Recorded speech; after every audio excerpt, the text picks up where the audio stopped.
Hi, this is Mrs. Keller, and I am introducing the first chapter of vocabulary for The Wonderful Wizard of Oz, written by L. Frank Baum. Today's chapter is Chapter 1, The Cyclone. So our first vocabulary word is midst, and the sentence it comes from is Dorothy lived in the midst of the great Kansas prairies.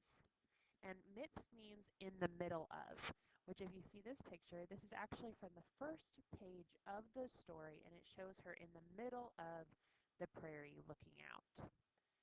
Our next word is prairie. Now, most of us know this word because we go to Prairie Park Elementary School, but let's see how they use it in the book. It's from that same sentence. Dorothy lived in the midst of the great Kansas prairies.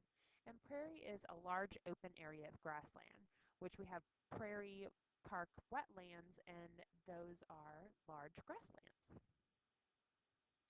Our next word is lumber. Their house was small, for the lumber to build it had to be carried by wagon many miles. And lumber is wood used to build houses. Garret. Garret mean in the sentence it's there was no garret at all and no cellar. And garret is a top floor or attic room. And this book was written in 1900. So these are some of the words that are used were words used back then, because this was one word that I was not very familiar with. Cellar. There was no garret at all and no cellar. So that same sentence. And cellar is what we call a basement. However, as you can see, this one is not really decorated. You won't see finished cellars, and they're usually used for storage. Cyclone. That's also the title of our chapter. And the sentence is called a cyclone cellar, where the family could go in case one of those great whirlwinds arose, mighty enough to crush any building in its path. So it's a whirlwind, or also we call them tornadoes. And living in Kansas, tornadoes, we get a lot of tornado warnings and a lot of tornadoes touch down. Blistered. Now this isn't the blister on your finger, but it's the same kind of thing. The sentence is, once the house had been painted, the sun blistered the paint and the rains washed it away, and now the house was as dull and gray as everything else. And it is a raised bubble, kind of if you had a blister on your finger, and it's a raised bubble caused by sun and water. Orphan. When Dorothy, who was an orphan, first came to her, a child or animal needing a permanent home.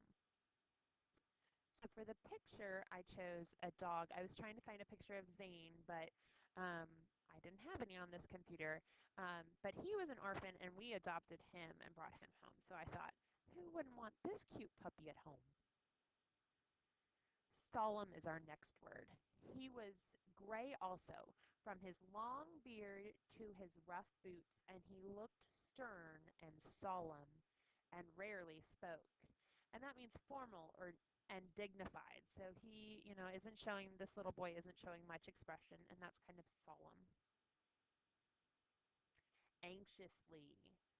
Uncle Henry sat upon the doorstep and looked anxiously at the sky, which was even grayer than usual. And I'm sure we've all been anxious about something before, or anxiously awaiting something. And you can see this boy is biting fingernails, and he's worried or nervous.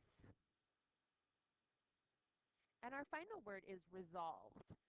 But as the hours passed and nothing terrible happened, she stopped worrying and resolved to wait calmly and see what the future would bring. And resolved means decided what to do next. And unfortunately, this is something that you really can't see, so that's why you just have the word there. Well, thank you very much for listening to the vocabulary words for Chapter 1, and we will be back tomorrow for the vocabulary words for Chapter 2.